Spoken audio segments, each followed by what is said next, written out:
As a true collector, what did I do? Yeah, I might as well just purchase 6 Guerlains in a row.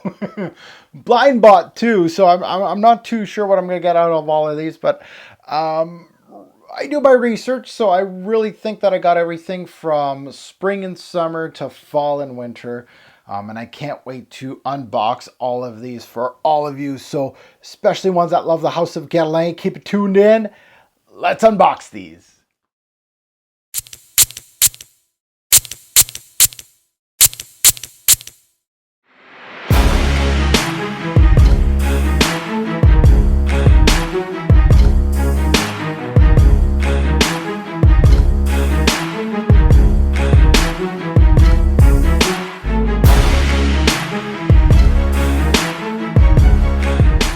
Fragrance family, welcome to my June 2019 FragranceX monthly unboxing and first impression series. Absolutely love this series. I know you do.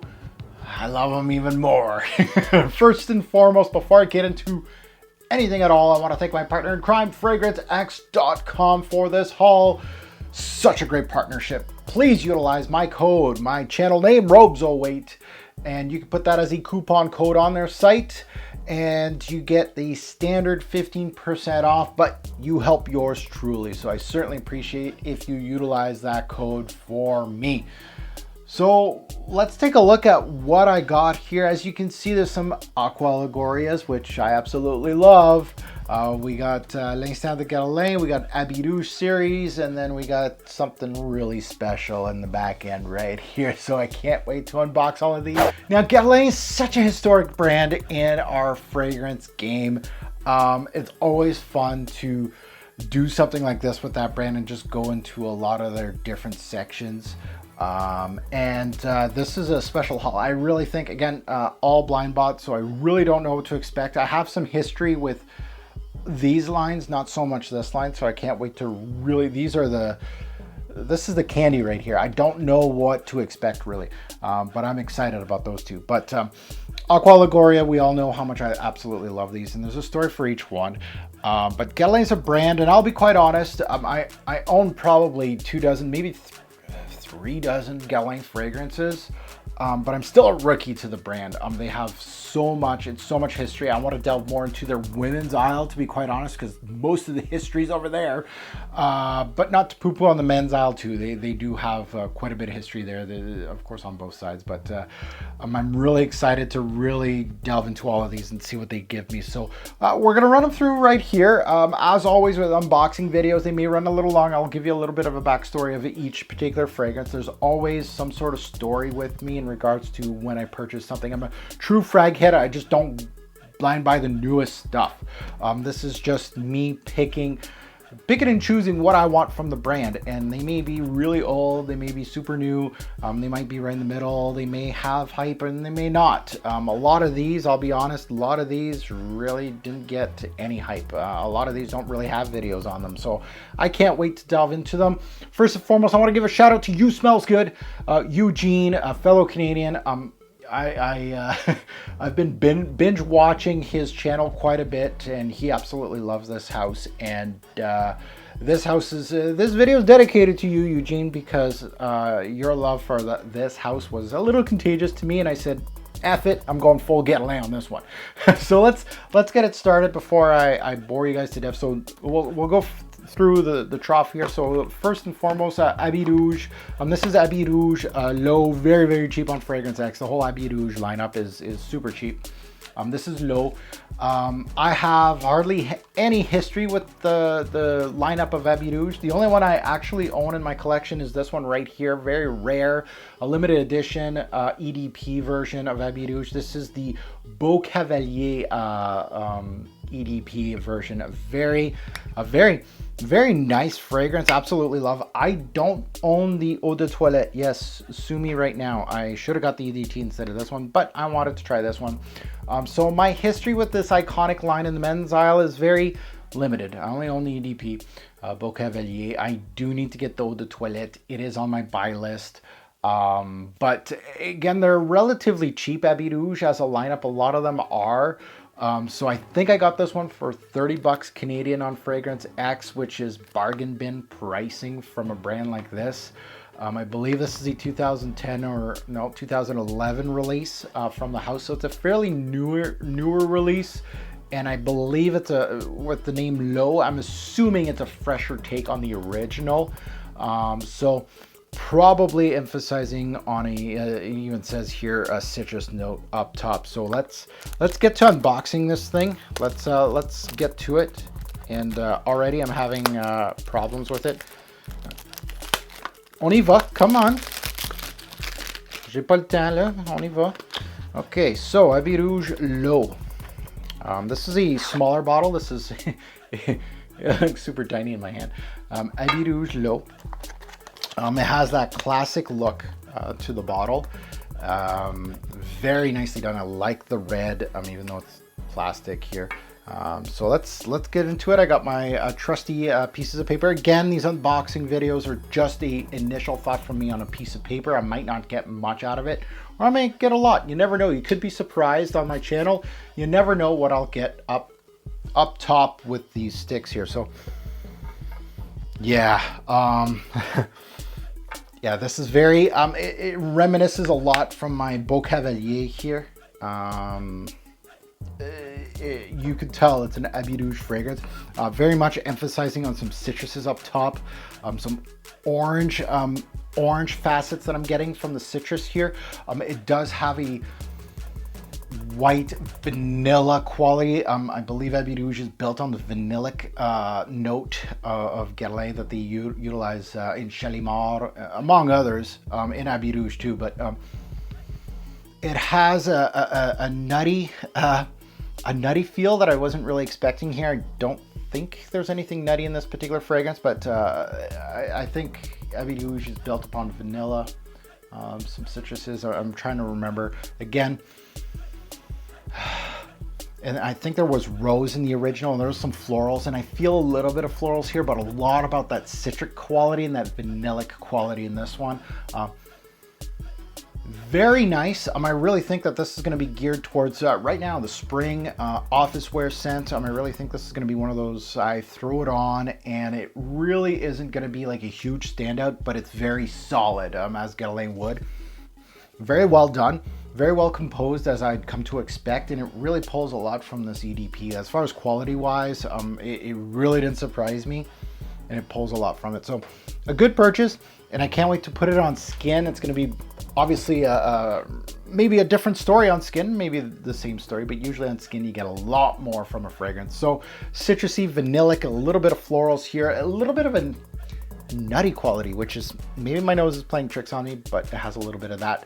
Moving on to L'Instant de Guerlain Eau de Toilette. This is the EDT. They changed the bottles. I have my, I brought out Lidge, L'Instant de Guerlain Extreme here.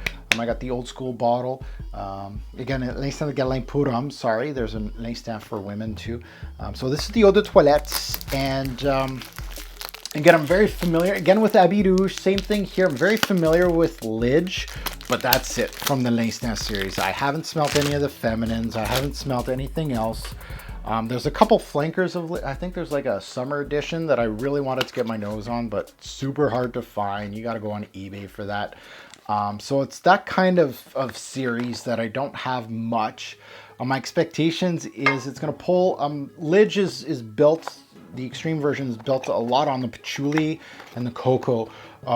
So very interesting fragrance, but what I heard is this one has like a brighter opening to the fragrance than the extreme version. So we'll see what I get. Again, the bottle presentation, same as Low. This is their standard look to their fragrances now in their designer realm. So L'Instant de Guerlain Pour Homme Eau de Toilette. Let's try it out. Let's see if it's a fresher version of the extreme. Oh yeah, I can smell that patchouli from a mile away. It's very familiar. It brings me back to the EDP or the extreme version already. Oh, it does have fresher. Oh, this is really nice. Yeah, this has a, it just, oh my, it really is a lighter version of this. That's what it reminds me of. It's got some citrusy, it's got some very, almost a watery take up top. It has a very different feel, but a very familiar feel from the extreme version. Very nice. I mean, it really has, it has the thickness of the original, but it has a certain lightness to it. Very interesting. I like the blend. I like the patchouli. The patchouli's there for sure, 100%. The cocoa's there too. It kind of reminds me a little bit. It pulls a little bit of like a. I want to say it pulls a lot of the citruses from this one a little bit. It's got a little bit of powderiness, but very, very nicely done. Very nicely done. I can't complain. It's a smoother or lighter version of the extreme version, so I'm very, very happy with that. Again, I'm probably gonna get more on skin with this one as I did with Lidge. So next is from the Aqua Allegoria line, and this is the ones that I'm actually pretty hyped about, just because I absolutely love the two that I have in my collection. I only have two for a lineup that makes my top 10s constantly. Pamplemousse, I got this old school bottle that doesn't have a sticker. It only had a little thing here, and Herba Fresca, which I'm wearing a lot. I wore a lot last year, and I'm going to wear a lot again this year. One of my absolute favorites, Pamplemousse 2. So this one right here, which one are we getting here? Limon Verde. These are Aqua Allegorias. Again, very simplistic for the House of Guerlain, but it truly shows the quality that Guerlain can utilize. Very bright. They're well done citruses. If they utilize citrus, they do utilize a lot of florals too. But this is one of the line that I was thinking that I would like, because it has, of course, citruses in here. I believe it, I'm assuming Limon Verde, it's going to be green, but also citrusy. So I'm very interested in seeing it. It's even got the green juice. So that is good news for me. I am pretty hyped with these two. This one too, the Teazzurra. So I can't wait to see what this one's gonna give to me. So let's try this one out. Nothing on here. Let's go. Give me some freshness. I know you will. Oh yeah. Oh, you know, there's just, yeah, this is a winner already. Oh, it's got fig in it. I can smell, there's fig in it. I can smell the greenness, the coconutty vibe, the tropical vibe of fig already. There's a lot of greens here. There's a citrus here, very well done. I would have to say it's probably lime. I feel like there's also lemon in here. It's very citrusy. It has a little bit of sweetness to it. Creamy. Natural. The fig, there's a lot of fig in this. It really reminds me of the fig leaf. It reminds me, as a picture, very green. I almost think of like morning dew on a leaf. It really has that, you know, that citrus is still very fizzy and well done, as a lot of these Aqua Allegorias do. But I'm thinking the greens here are taking over. Very green, very figgy. You're getting tropical vibe from the coconut, the fig. Very creamy from the fig also, and the leaf, and the dewdrops, the rain. Wow. Wow. Yeah, that's a winner right there. All right, next is Teazzurra. Not much online. I don't think there's much on YouTube on this one. You throw Aqua Allegoria, the lineup, which I absolutely love, with tea in the name. I'm thinking this is going to be from, like, it's going to go in the realm of the Bulgari, eau parfumée, eau thé vert, eau thé blanc, eau thé rouge. That kind of vibe, like a very transparent, watery, tea-like, blue. I love these. I really need to get that coconut fizz. Like, I really do. Like, I really want that new coconut fizz from the Aqua Allegoria. I think it's going to be great. Even though this one has a lot of coconut in it from the fig, of course. This one, again, I'm very interested in seeing what I'm going to get out of this. I'm assuming tea because of the name, and that's pretty much all I'm thinking. So let's go. And again, the way this one's going and the two that I own, so that's 3 winners. And if this is a winner, I'm going back to the Aqua Allegoria line and getting some more because I absolutely love this lineup. So let's try this one out. Oh, it's got a tea. It almost has like a chamomile like vibe to the fragrance. It's very interesting. Chamomile tea with a wedge of lemon, if I could describe this. It really has a certain, it's not as thin as a lot of these, like watery. It's still thin, very tea-like. I really think like this would be really good in the spring, not really the summer, if that makes sense. It has some thickness, but it's still watery. It's a bit green, but chamomile tea with a slice of lemon. Citrusy, green, ozonic. Well done, well composed. Probably my least favorite again from just smelling it on here. I absolutely love this because it's pulling from the others, but this is still very good. So I can't wait to, I love tea-based scents, so I can't wait to delve into that one. Now this unboxing is gonna take a little longer, so I'm gonna start talking and I'm gonna be unboxing at the same time. This is Rose Nacree du Désert. I'll put the box over here because we got the hard box here. Beautiful, beautiful presentation. Oh, I love these bottles. These bottles, again, these bottles are getting, well, these bottles are discontinued. You're not going to see these anymore. A lot of these have been transferred to another line.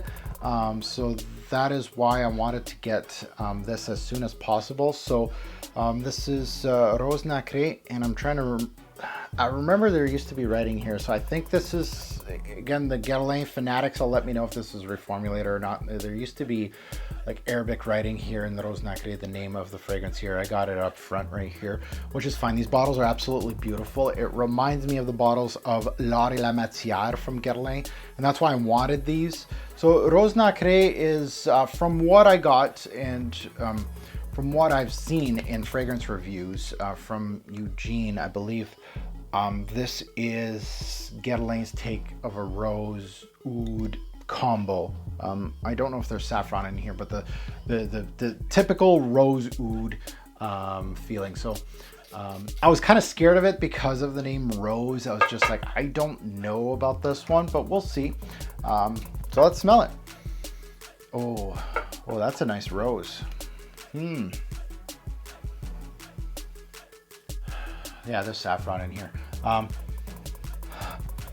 Very nice. The rose is very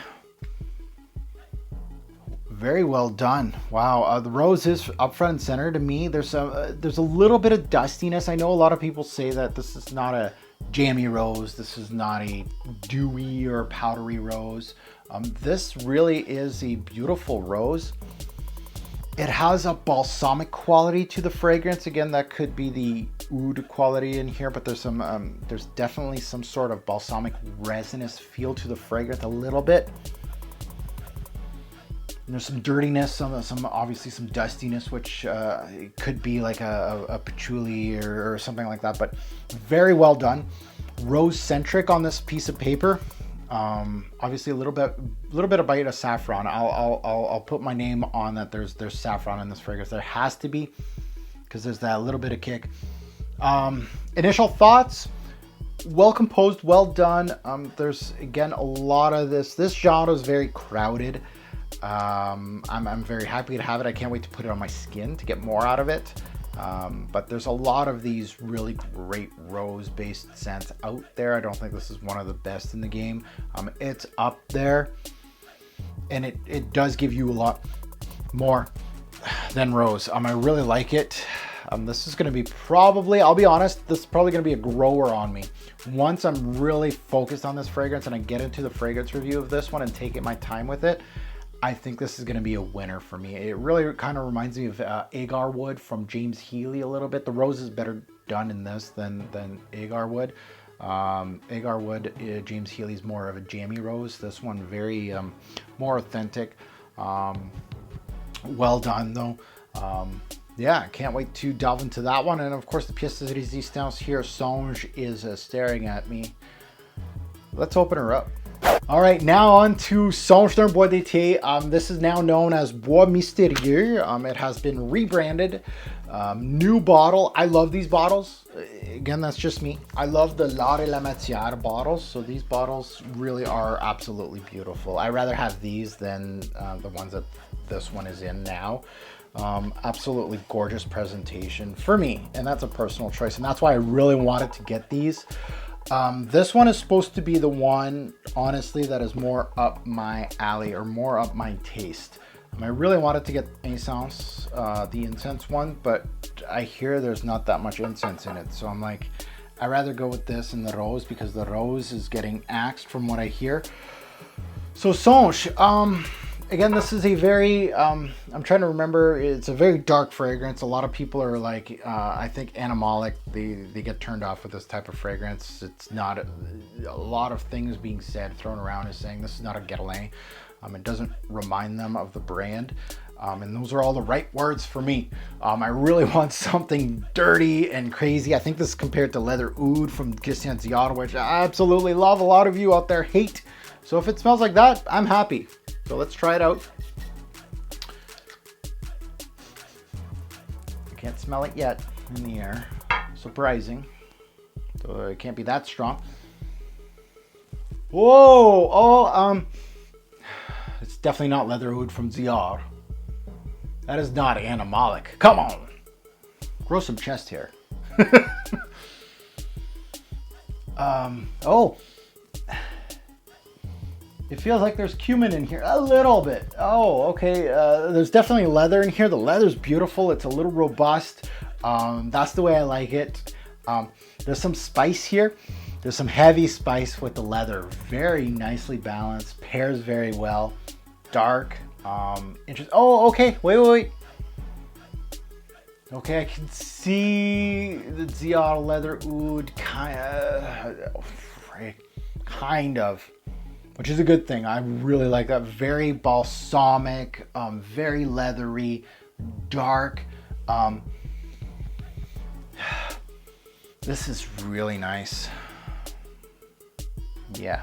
So I called it. I knew that Songe was going to be the one that I absolutely... Geez, this is nice. This is going to be, of course, I think this is going to be more a fall-winter fragrance. But oh, is that nice? This is going to be more of a, I think I could spring, I could wear this in the spring. I think the rose one, but this one, yeah. How can I explain this? Spicy, very interesting, very leathery. The leather is the backbone of this fragrance, in my opinion. It's got, some would say like a cumin note, like a BO note, and I can see where you're coming from with that. A little bit of that leather oud type of, very spicy saffron hit me. Balsamic, very interesting. Well done. That one is a winner. That one is by far the best of the haul. Again, no real disappointments here. I would have to say maybe if I was disappointed with one, again, these are kind of, you could say, watered down versions of the, the Extreme and then the Eau de Toilette or the EDP. But that's still okay. I can still find utility out of these fragrances. Again, these are just initial thoughts on pieces of paper. This one's absolutely gorgeous. I love it. I can't wait to put that on skin. Teazzurra, good, not great, but still very good. I love my tea-based fragrances. Rose Nacree doesn't really stand out to me. It's really nicely done, and I think it's going to be a slow love for me. I think eventually I'm going to love that one, but by far, if I had to keep one out of this haul, boom, this thing right here, Songe, right up my alley. This is great. And upon sniffing this, I would never think this is a Guerlain fragrance. I would never think that. I would think that this is just outside the box. I wouldn't even know which brand would actually, like, if you blindfolded me and gave me that scent, I would be like, I don't know which brand is this, but it's very nice. So if you enjoyed this content, please hit that like button. I certainly appreciate that. If you haven't subscribed yet, what are you waiting for? While you're subscribing, hit that bell so you don't miss anything. Are you part of my notification gang? yet. If you haven't already, I am on Twitter, I'm on Instagram. I post my set of the day, set of the night sometimes on Instagram. I'm also on Facebook. You can just look up Robes08, you'll find me. I also have a Facebook group called Fragrance Guru Nation. We're up to 15,700 members right now discussing fragrances, so definitely join us today. As always, a great or poor fragrance will make a lasting impression. Choose your Guerlain wisely. Thanks for watching, YouTube. Have a good one.